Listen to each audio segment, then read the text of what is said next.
তারপর হিন্দু ধর্মে ছোট বাচ্চাদেরকে পবিত্র করতে হলে, মেধাবী করতে চাইলে গোবরের স্তূপ করে ওখানে ফেলে দিতে হয়। ওই বাচ্চা ছুটে আসবে, কান্না করবে, আবার ফেলতে হবে। ওর গা গোবর দিয়া একেবারে বিউটি পার্লারিং করে তারপরে ওর গোসল করাইলে ও খুব ভালো হয়ে যাবে। এরকম আইডিওলজি তারা বিলিভ করে। তো এটা একটা প্রাণীর মল কারো গায়ে মেখে পার্লারিং করা, এটা কি আমাদের আকলে ধরে? আমাদের ধর্মে এরকম কোনো বিধান আছে? হিন্দু ভাইরা যদি থেকে থাকো, just ponder on the news. এই বিষয়গুলোর উপর একটু থিঙ্ক করো, একটু ভাবো, চিন্তা করে দেখো। ইসলাম হচ্ছে দ্বীনুল ফিতরা, স্বভাব সুলভ ধর্ম। এইখানে মনে মানে না এরকম কোনো বিধান আল্লাহ দেয়। ইসলামের একটা বিধান বলতে পারবেন যে হুজুর এটা আমার রুচিতে নেয় না, দেখাইতে পারবেন? কিন্তু অন্য ধর্মের এরকম অনেক বিধান আছে যেটা রুচিতে নেয় না। হিন্দু ধর্মের অনেক ভাইরা আমার আলোচনা শোনে, অনেক হিন্দু আমাদের হাতে মুসলমান হয়, আলহামদুলিল্লাহ। হিন্দু ধর্মের প্রতি শ্রদ্ধা রেখেই বলছি, তাদের ধর্মে একটা বিধান আছে যে আপনি ভালো হিন্দু হতে চাইলে আপনাকে গোমূত্র পান করতে হবে, মানে গরুর পেশাব পান করতে হবে। এবং অবাক করা কাণ্ড, তারা ইন্ডিয়া থেকে এটাকে রপ্তানি করে ইউরোপ আমেরিকাতেও পাঠায়। কারণ ইউরোপ আমেরিকার যে হিন্দুরা আছে সেখানকার সুপার স্টোর থেকে, শপিং মল থেকে ওইটা কিনে কিনে পান করে।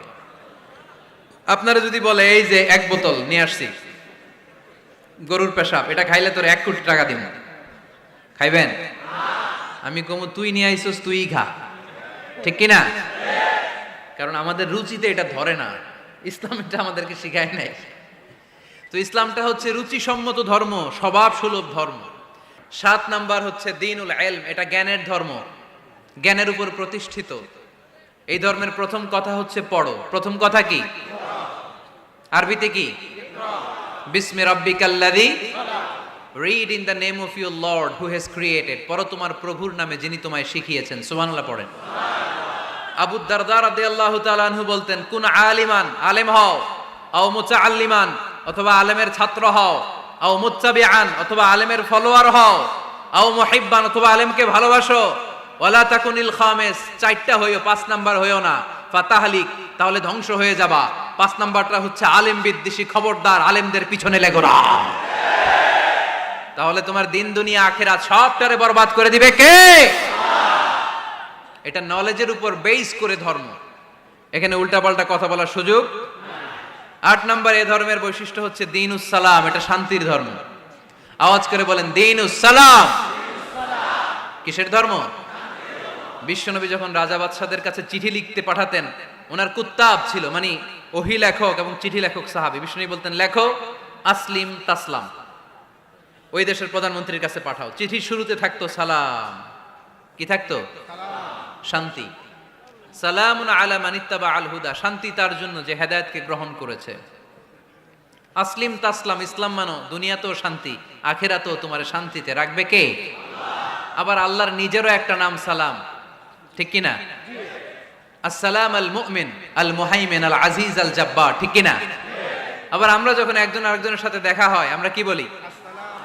জোরে বলেন, কি বলি?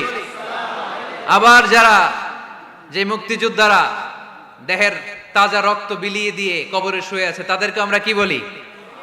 ভাষা শহীদদেরকে আমরা কি বলি? সালাম সালাম হাজার সালাম, সকল শহীদ স্মরণে আমার হৃদয় রেখে যেতে চাই তাদের স্মৃতির চরণে। পড়েন আমিন। তাহলে ইসলাম কিসের ধর্ম? মারামারি করা যাবে? ধাক্কাধাক্কি করা যাবে? বিশৃঙ্খলা করা চলবে? 9 নাম্বার বৈশিষ্ট্যের নাম আল ওয়াসাতিয়া। 9 নাম্বার বৈশিষ্ট্যের নাম, একটু কঠিন হয়ে গেছে নামটা না? কঠিন নায়িকাদের নাম, নায়কের নাম ঠিকই আসে, ক্যাটরিনা কাইফ। ক্যাটরিনা কাইফ কঠিন না নামটা? এগুলো মুখস্থ। তারপরে ওই খেলোয়াড়দের নাম মুখস্থ, ওই সেলিব্রিটিদের নাম মুখস্থ, মাগার ইসলামের সুন্দর সুন্দর টার্মিনোলজি, পরিভাষা বের হয় না। এগুলো বের করায় সারমোহন। পাকিস্তানপন্থী, আমরা বাংলাদেশপন্থী, মাঝখানে আমরা জনগণ কি পন্থী? আসুন আমরা বাংলাদেশপন্থী হওয়ার চেষ্টা করি। সম্মানিত ভাইয়েরা, ইসলাম হচ্ছে মানবতার ধর্ম। এজন্য ইসলামের দ্বিতীয় বৈশিষ্ট্যের নাম আল ইনসানিয়া। কি নাম? ইসলামের 3 নাম্বার বৈশিষ্ট্যের নাম হচ্ছে আশ-শুমুল। কি নাম? এবার সাউন্ড কমে আসছে। ঘুমে ধরছে? মশা কামড়ায়? বলেন আশ-শুমুল। আশ-শুমুল মানে হচ্ছে শামিল করা আর কি, অল এনকম্পাসিং সোশ্যাল সিস্টেম। ইসলাম সবকিছুকে শামিল করে। আপনি এমন কোনো প্রশ্ন করতে পারবেন না যে হুজুর এটা ইসলামে আছে যে আমাকে বলতে হবে না, আমি অবশ্যই বলবো ইয়েস। আপনি কাঁথা সেলাই থেকে শুরু করে বঙ্গভবন কিভাবে চালাতে হয় ওইটাও কোরআনে আছে না নাই? রান্নাঘরে কিভাবে মাছ উল্টাতে হয় ওইটা থেকে শুরু করে মহাকাশে কিভাবে বঙ্গবন্ধু স্যাটেলাইট পাঠাতে হয় এটাও আমার কোরআনে আছে না নাই? মা ফাররাতনা ফিল কিতাবি মিন শাই। আমি তো এই কিতাবের ভেতরে কোনো কিছু বাকি রেখে দেই নাই। এখানে আছে অ্যাস্ট্রোলজির কথা, অ্যাস্ট্রোনমির কথা, এমব্রয়োলজির কথা, জুওলজির কথা, বুটানির কথা, সাইকোলজির কথা, মানব প্রয়োজনীয় যা দরকার তার সবটুকু এই কোরআনে দিয়ে দিয়েছে কে? আল্লাহ। এই কোরআনে শুরু হয়েছে বিসমিল্লাহির রহমানির রহিম দিয়ে, মানে বা দিয়ে। কি দিয়ে? বা দিয়ে। আর এই কোরআনটা শেষ হয়েছে যে সূরা দিয়ে, ওইটার নাম সূরাতুন নাস। ওই সূরার শেষ আয়াতটা এরকম, মিনাল জিন্নাতি ওয়ান নাস। তার মানে কোরআনের একেবারে শেষ হচ্ছে সিন। বার সিন মিলালে কি হয়? এবার বাসে চড়ে ঢাকা যাবে, এই বাস না, এই বাস মানে যথেষ্ট। এই বাস মানে কি? এনাফ। দেখবেন খাওয়ার সময় অনেকে আমাদের পাতে তুলে দেয় অনেক কিছু। জামাই বাবাজি খেতে বসছে, শালারা দিতেছে মুরগির রান, খাসির রোস্ট। জামাইকে আর পারি না, বাস বাস বাস, শালা বাবুরা বাস আর দিস না, বলি না? তার মানে জামাইয়ের জন্য এটা বাস, প্লেটে যা আছে যথেষ্ট। আল্লাহ বুঝাতে চাইলেন এই 30 পাড়ায় যা দিয়েছি বাস যথেষ্ট, নতুন করে সমাধানের জন্য অন্য কোথাও চোখ বোলানো লাগবে না। চিল্লা এখন ঠিক কিনা?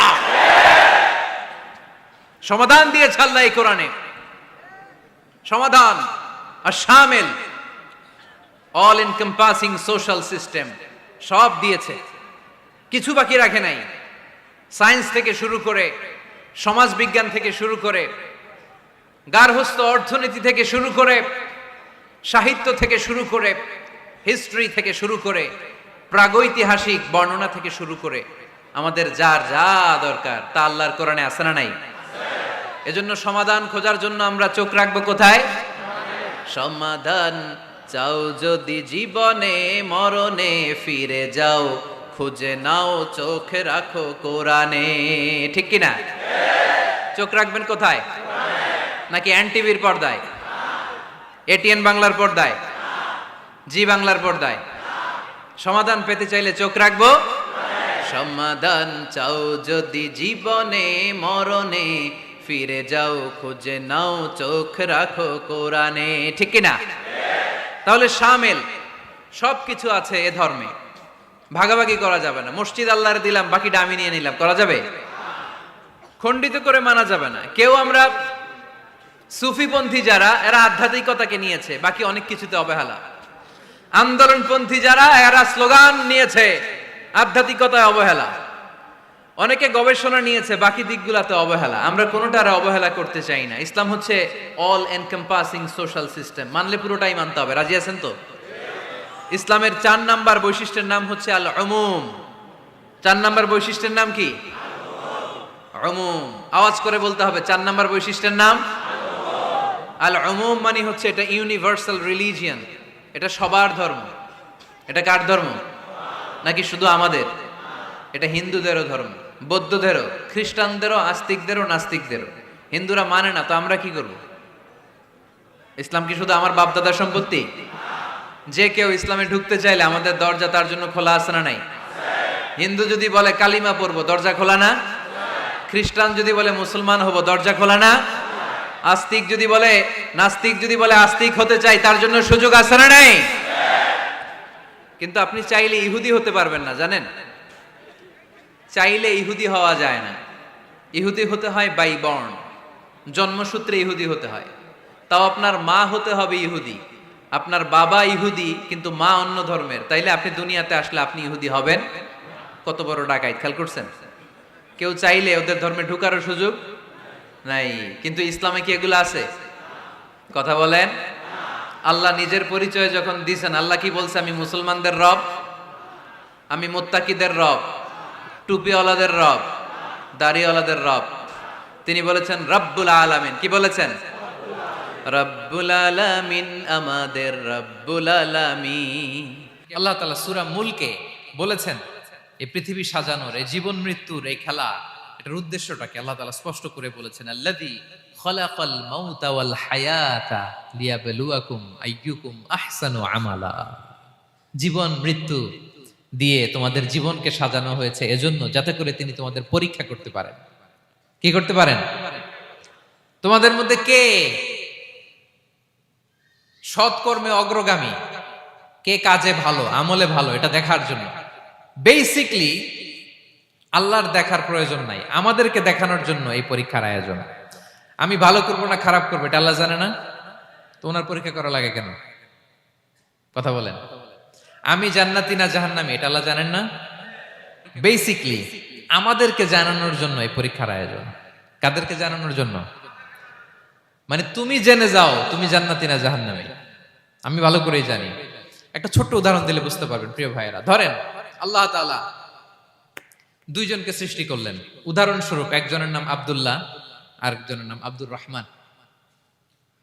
সৃষ্টির পরে আব্দুল্লাহকে বললেন, আব্দুল্লাহ আমি জানি তুমি পৃথিবীতে 50 বছর হায়াত পাইতা, খুব ভালো কাজ করতে, তুমি দুনিয়াতে অনেক ভালো কাজ করতে, এটা আমি আগেই জানি, আমার অসীম জ্ঞান বলে আমি আগে থেকেই জানি।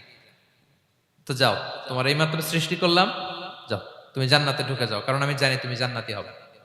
আচ্ছা, আর আব্দুর রহমান তুমি পৃথিবীতে খুব খারাপ কাজ করতে, এটা আমি জানতাম, তোমারে পাঠাইলে খারাপ কাজ করবা, তুমি সীমা লঙ্ঘন করবা, অন্যায় করবা, অপরাধ করবা, তুমি জাহান্নামী হবা, যাও। যেহেতু আমি জানি পরীক্ষার আর দরকার নেই, তোমারে জাহান্নাম দিয়ে দিলাম, যাও ঢুকে যাও। আব্দুল্লাহ ঠিকই জান্নাতে ঢুকে যাবে, আব্দুর রহমান কি ঢুকবে? ঢুকবে। সে বলবে, আল্লাহ এইমাত্র আমারে বানাইলেন, এইমাত্র আপনি আমাকে সৃষ্টি করলেন, সৃষ্টি করেই বলতেছেন তুমি জাহান্নামে যাও, আর বলতেছেন আমি জানি দুনিয়াতে পাঠালে তুমি খারাপ কাজ করবা, তুমি জাহান্নামী হবা, পাঠানোর আর কি দরকার, আগে থেকে জাহান্নামে যাও। আল্লাহ আপনি জানলে জানতে পারেন, আমি তো জানি না। ঠিক কিনা বলেন? সে বলবে, না আল্লাহ আপনি ভুল বলতেছেন, এই দুনিয়াতে পাঠাইলে আমি খুব ভালো কাজ করতাম, আমি সীমা লঙ্ঘন করতাম না, নামাজ পড়তাম, রোজা রাখতাম, হজ করতাম, যাকাত দিতাম, সাদাকা করতাম, চ্যারিটি করতাম, জনকল্যাণকর সব ভালো কাজগুলো আল্লাহ আমি করতাম। এজন্য আল্লাহ তাআলা পরীক্ষার আয়োজন করেছেন, যাতে করে তুমি জেনে যাও যে পৃথিবীতে তুমি কি করেছো। এখন আর আল্লাহকে এক্সকিউজ দেওয়ার সুযোগ নেই। আচ্ছা বলেন তো, আবু জাহেলকে যদি আল্লাহ এখন কিয়ামতের দিন বলে, Abu Jahl go to the hell fire, আবু জাহেলের কিছু বলার সুযোগ আছে? কারণ ও দুনিয়াতে কি করে আসছে এটাও জানে না। ফেরাউনকে ডেকে যদি আল্লাহ বলে, ফেরাউন তুমি জাহান্নামে যাও, go to the hell fire, ওর কি কোনো এক্সকিউজ দেওয়ার সুযোগ আছে? বলেন, সুযোগ আর আছে? কারণ তুমি দুনিয়াতে কি করেছো তোমার চেয়ে ভালো কেউ আর জানে। তা পৃথিবীতে এই পরীক্ষার এই আয়োজনের সবচাইতে বড় উদ্দেশ্য হচ্ছে যাতে করে আমরা দেখে যাই যে আমরা কি কাজ করছি। কেউ যখন পরীক্ষা দেয় প্রিয় ভাইরা, ওই পরীক্ষায় কত পাবে তার একটা হিসাব আছে না? বলেন, আপনি গণিত পরীক্ষা দিয়ে আসছেন, যে 100তে 100 পাবে সে বলতে পারে আমার সব অঙ্ক হয়েছে, ঠিক কিনা বলেন? আর যে লাড্ডু গুড্ডু বুঝছেন তো, কিছুই পারে নাই, ঘোড়ার ডিম, তারও একটা হিসাব আছে যে সে কিছুই লিখে আসতে পারে নাই। তাই পৃথিবীতে এই পরীক্ষার আয়োজনের প্রধানতম কারণ হচ্ছে যাতে করে আমরা বুঝে যেতে পারি যে আমরা কোথায় যাব, জান্নাতে না জাহান্নামে। প্রিয় সুধী, এ পর্যায়ে আমরা জানবো এই যে পরীক্ষা আল্লাহ তাআলা নিচ্ছেন আমাদেরকে, এই পরীক্ষায় সফল হওয়ার মূল মন্ত্র কি। কোরআনে বিভিন্ন আয়াতে এই পরীক্ষার কথা বলা হয়েছে এবং এই পরীক্ষার সফলতার মূল মন্ত্রও কোরআনে ঘোষিত হয়েছে। আলহামদুলিল্লাহ বলেন। যে আয়াত দিয়ে আমি শুরু করেছি, এই আয়াতে আল্লাহ তাআলা বলেছেন, ওয়াবাশশিরিস সাবিরিন, নবী হে ধৈর্যশীলদেরকে আপনি সুসংবাদ দিন, ধৈর্যশীলদেরকে সুসংবাদ দিন। তার মানে বিপদে ধৈর্য ধারণ করতে হবে প্রিয় ভাইরা। ইন্নামাস সাবরু ইনদা সাদামাতিল উলা, বিপদে আমরা অনেক সময় প্যানিক হয়ে যাই, অস্থির হয়ে যাই, কি করব, হতাশ না। মুমিনরা হতাশ হয় না, ধৈর্য ধারণ করে। কি করে? কি করে? ধৈর্য ধারণ করার শক্তি দাও গো মেহেরবান আমায়, দাও গো মেহেরবান। পড়েন, ধৈর্য ধারণ করার শক্তি দাও গো মেহেরবান আমায়, দাও গো মেহেরবান। সবাই বলুন একসাথে, ধৈর্য ধারণ করার শক্তি দাও গো মেহেরবান, আমায় দাও গো মেহেরবান।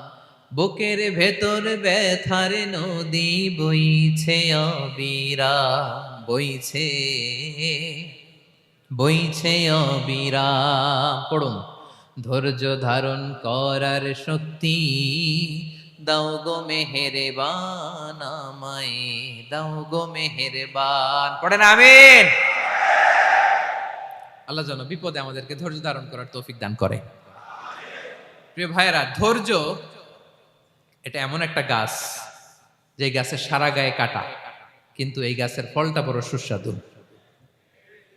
আই রিপিট, আমি আবারও বলছি, ধৈর্য এটা এমন একটা গাছ যে গাছের সারা গায়ে কাটা, কিন্তু ফলটা বড় মিষ্টি, ফলটা বড় সুস্বাদু। সবাই ধৈর্য ধারণ করতে পারে না। বিষ্ণু ইসলামকে আল্লাহ তাআলা নানা সময় আশ্বস্ত করেছেন, সান্ত্বনা দিয়েছেন, আর ধৈর্যের বাণী শুনিয়েছেন। আল্লাহ বলেন, ফাসবির কামা সবারা উলুল আজমি মিনার রসুল। নবী হে, আপনার আগে দৃঢ় প্রত্যয়ী নবীরা যেরকম ধৈর্য ধারণ করেছে, আপনিও ধৈর্য ধারণ করুন। সূরাতুল মুজাম্মিল আল্লাহ তাআলা বলছেন, ওয়াসবির আলা মা ইয়াকুলুনা ওয়াহজুরহুম হাজরান জামিলা। ওরা যাই বলুক, আপনি ধৈর্য ধারণ করুন, ওদের কথাকে ইগনোর করুন। Just ignore what they are saying to you. যা বলে আপনি জাস্ট ইগনোর করেন। ওরা বিষ্ণু ঈসা ইসলামের মনোবলকে ভেঙে দেওয়ার জন্য কখনো বিষ্ণু ঈসা ইসলামকে কবি বলে গালি দিত। কবি কি বলতো? শায়ের। কখনো বলতো মজনুন, পাগল। নাউজুবিল্লাহ পড়বেন না? পাগল বলে গালি দিত। মাঝে মাঝে বলতো কাহিন, গণক। মাঝে মাঝে বিষ্ণু ঈসা ইসলামকে তারা বলতো আবতার, লেস কাটা। মুহাম্মদ, তোমার ছেলে নাই, তোমার বংশ নির্বংশ হয়ে গেছে, তোমার নাম নেয়ার মতো কেউ নাই। আহা, কপাল পোড়া।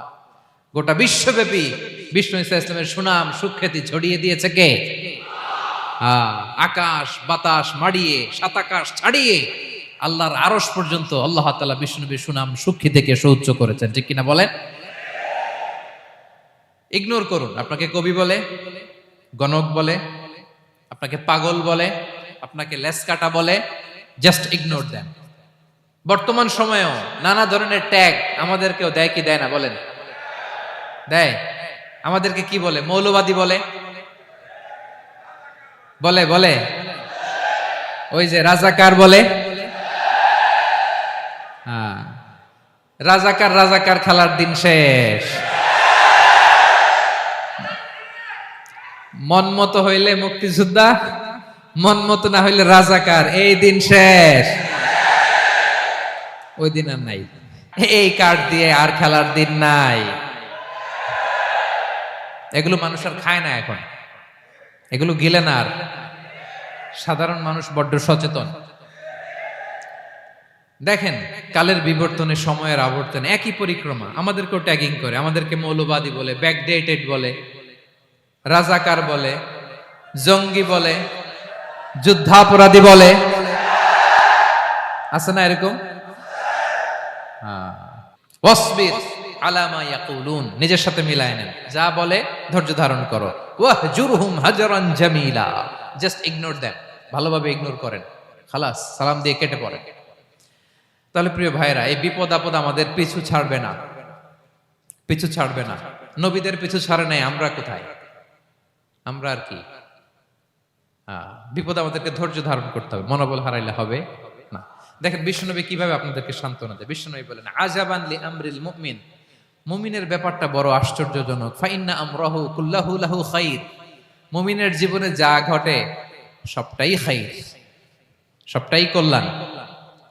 ইন আসাবাতহু সাররাউ শাকারা ফাকানা খাইরাল্লাহ ওয়া ইন আসাবাতহু দাররাউ সাবারা ফাকানা খাইরাল্লাহ। মুমিনের জীবনে যদি সুখ আসে তাহলে মুমিন শুকরগুজার হয়, এটা তার জন্য ভালো। আর যদি মুমিন জীবনে দুঃখ আসে তাহলে সে সবর ইখতিয়ার করে, এটাও তার জন্য ভালো।